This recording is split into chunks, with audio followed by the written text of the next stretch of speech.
Can you believe this is North Korea's top spy?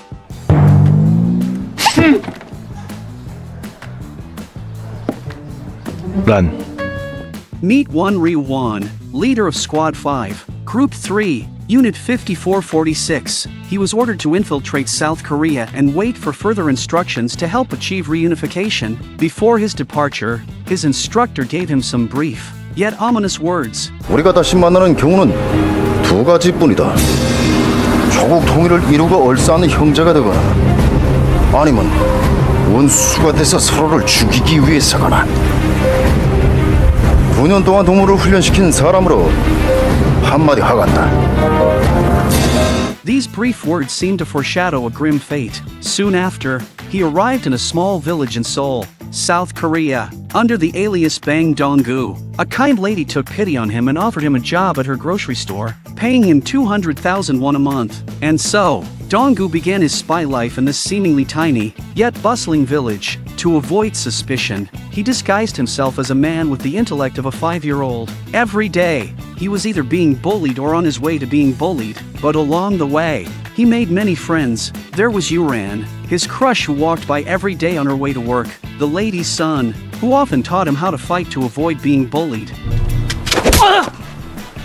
Even the sultry neighbor, Jin, who would confide in him after a few drinks. Before he knew it, Dong-jiu had become an integral part of the village. 2 years flew by, and he had almost saved enough money to buy a house. Yet, his organization seemed to have forgotten about him. In these 2 years, his pager never went off. Still, he never forgot his spy identity. He even crafted a detailed infiltration plan to maintain his disguise perfectly. This included falling down in front of others at least 3 times a day while pretending to have a runny nose. For him, these were just child's play. The toughest part of his cover was having to defecate outdoors every 6 months while ensuring someone saw him. This was challenging, but as a top agent, he feared nothing, not even this. One stormy night, it was time to complete this daunting task again. Dong-jiu seized the moment, rushing out with an urgent look on his face.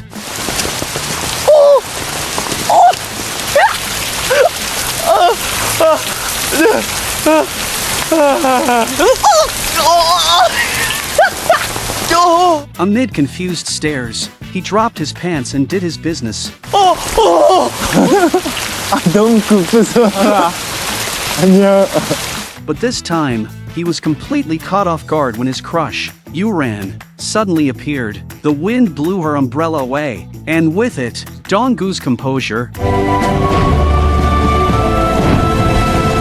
In the village, only one person knew Dong-jiu's true identity, the chubby Seo Sang-gu. He was also a North Korean spy, having been undercover as a mailman for 16 years. Over time, he had fully integrated into the community, even becoming the president of a South Korean girl group's fan club. He spent his days enjoying life, completely at ease. But the next day, Seo Sang-gu suddenly appeared, panic-stricken, and told Dong-jiu that the organization had ordered him to terminate his mission and return immediately. At first, this seemed like good news because he would finally see his family again. However, Seo Sang-gu asked Dong-jiu for a gun. It turned out that the organization had discovered he had secretly sent his family abroad. He knew that returning meant certain death. Desperate, he begged Dong-jiu for help, hoping to kill a few enemies to redeem himself and buy his family some time. Dong-jiu, however, saw this as an act of treason. Out of respect for their past friendship, he suggested that Seo Sang-gu take his own life.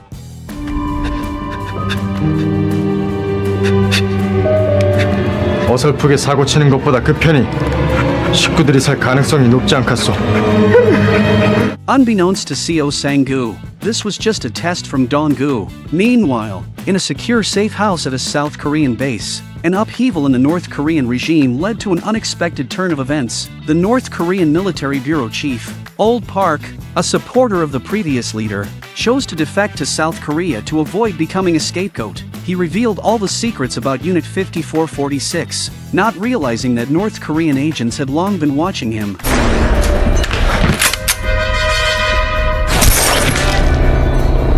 After this incident, a mysterious man suddenly approached Dong-gu. This blonde-haired man, named Ri Hae-rang, was the illegitimate son of a North Korean general and, like Dong-gu, a squad leader in Unit 5446. Dong-gu couldn't believe that the higher-ups would send someone of such status. Why go through the trouble of sending Ri Hae-rang instead of contacting him directly?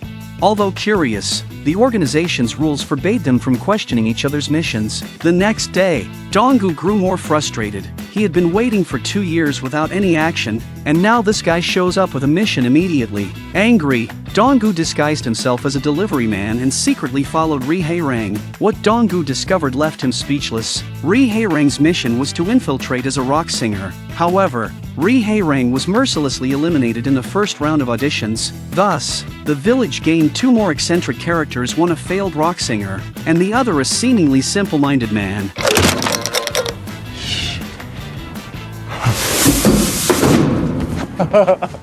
But it wasn't long before the organization sent another spy. Dong-gu immediately recognized the young man as Ri Hae-jin, a trainee leader from Unit 5446. In the Deadly Special Forces unit, Dong-gu had helped him a lot, earning Hae-jin's deep gratitude and admiration. 2 years of silence followed by the sudden arrival of 2 agents gave Dong-gu an ominous feeling. However, with no new instructions, all they could do was wait. The 3 of them, having emerged from the jaws of death, found themselves enjoying a rare period of peace. Over time, Dong-gu's once unwavering loyalty to his country began to waver. He had once feared not surviving the training, feared being abandoned by the organization, but now he feared losing the life he had built. Little did he know, this tranquil period would end much sooner than expected. Due to the new North Korean leaders' intent to ease relations with the South, the agents who had infiltrated South Korea were now seen as liabilities. 5446은 해체돼서 기록 한 줄을 남기질 않고 없어지게 될 거야. However, their instructor believed they were warriors who had dedicated their lives to the organization and should not be treated as traitors. 올라와서 반역자로 처단되노니 차라리 자결 명령을 내려주십시오. 그 말에 책임질 수 있겠어? 명령물 복시. 전원 제 손으로 소멸하겠습니다. The next day, after 2 years of silence, Dong-gu's pager finally went off. But when he read the message, he was stunned. At the same time, undercover agents across South Korea received the same directive: to commit suicide. Those who refused would be executed by overseers. Loyal to the end, many agents began to follow the order. 조국 통해. As mysterious corpses started appearing all over South Korea, the authorities, aware of the situation, decided not to intervene. However, Seo Soo-hyuk felt deep sympathy for these abandoned operatives. Defying his superiors, he resolved to find a way to save the remaining 3 agents. The 3 remaining agents were Dong-gu, Ri Hae-rang, and Ri Hae-jin. Unknown to Dong-gu and Ri Hae-rang, Ri Hae-jin was actually the overseer. His orders were to ensure their deaths before taking his own life. Caught in a moral dilemma, Ri Hae-jin struggled. On one hand, he had strict orders from the organization. On the other, he owed his life to Dong-gu, who had saved him countless times. Dong-gu couldn't understand why the organization had given such an order. It wasn't that he feared death, he had accepted the possibility the moment he joined the military. What he wanted to know was if his mother would be taken care of after his death. This drove him to disobey the organization's command for the first time. The next day, Dong-gu looked around at the village where he had spent the past 2 years. Though it was a brief period, it had been the happiest time of his life. He knew it was time to leave. He discarded his pager, went to a barber shop, and cut off the long hair he had grown over 2 years. He cleaned the yard one last time for the kind lady who had taken him in and bid farewell to his friends. 앞으로 무슨 일 있으면 유준이하고 상의해. 의외로 의젓한 남자로 크고 있으니까. 네? Finally, he visited the lady who had cared for him. Though she didn't say much when he told her he was leaving, Dong-gu could see the sorrow in her eyes. The kind lady handed Dong-gu a suit to try on, reminding him that there was a bank book in the pocket. Over the past 2 years, Dong-gu had come to regard her as his mother. As she watched him leave, she couldn't hold back her tears. Dressed in the suit, Dong-gu visited his neighbor, Ah-jin, and gave her all the money he had saved. He also handed her the address of her daughter, whom she hadn't seen in 7 years. 찾아가. 한 번만 용기 내면 되잖아. After completing these tasks, Dong-gu learned from Ri Hae-rang that their instructor had discovered their disobedience and was coming to South Korea personally to deal with them. Knowing the inevitable confrontation was coming, Dong-gu decided to face it head-on. He wanted to ask the instructor about his mother's well-being, determined to understand the truth before he died. When he confronted the instructor, Dong-gu demanded answers about his mother. 제가 명령에 따르면 제 어머니는 지금까지처럼 공화국의 보살핌을 받을 수 있는 겁니까?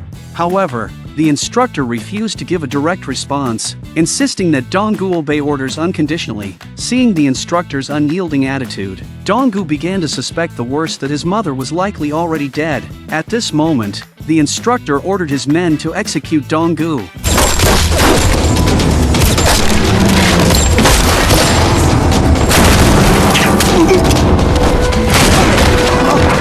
He was outnumbered and outmatched, especially with his instructor leading the charge. Dong-gu was quickly overpowered and thrown out of a window. Fortunately, Ri Hae-rang arrived just in time to help him escape. Dong-gu then sought out Seo Sang-gu, the man he had once spared. To his shock, Seo Sang-gu was a cunning and treacherous individual. Once a professor of political science at Ilsan University, Seo Sang-gu had always opposed the establishment of Unit 5446. He believed that training warriors solely for combat was unwise, thinking that these soldiers would eventually be influenced by the outside world and turn traitor. To prove his theory, Seo Sang-gu spent 16 years undercover among these agents. Now, he felt vindicated and ordered his men to cleanse the organization. However, his men were no match for the two elite agents, Dong-gu and Ri Hae-rang, who swiftly took them down.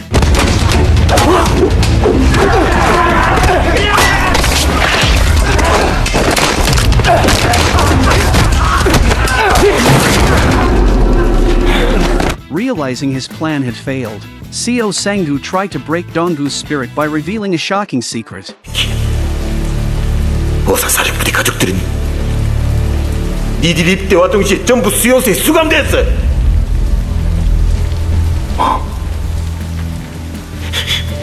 Dong-gu collapsed in disbelief, unable to accept that the country he had sworn to serve could betray him so deeply. Overwhelmed with rage, he pinned Seo Sang-gu down. At that moment, North Korean snipers, who had been lying in wait, launched an attack. Dong-gu and Ri Hae-rang fled to the rooftop, with the instructor and his men in hot pursuit.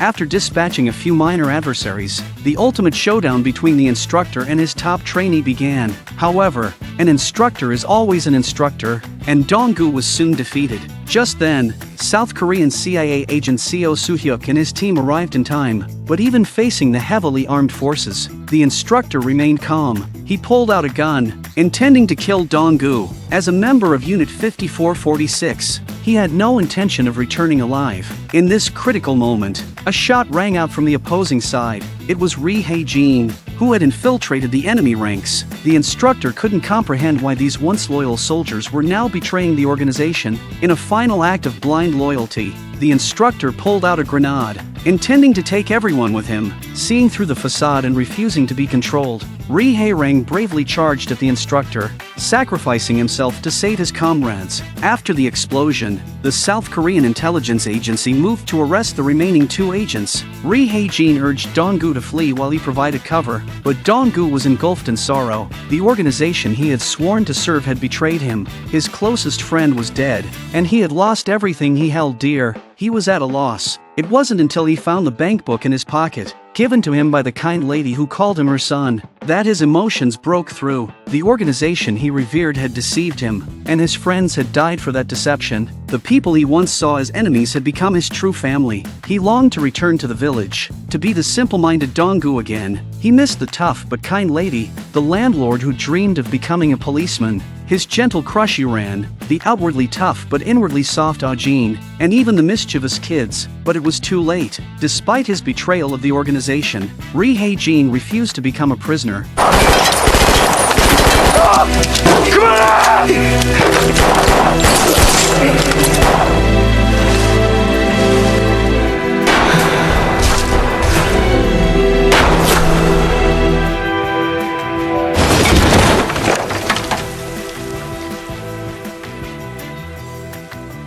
Another winter passed. Although the lady knew Dong-gu was a spy, she still hoped every day that her son would return. She often visited the place where she first met Dong-gu, where a family photo now hung. Today, behind the photo, she found a note left by Dong-gu. The editor always believed that Dong-gu had not died but was hiding in the shadows, quietly protecting the people he cared about, remaining secretive yet great.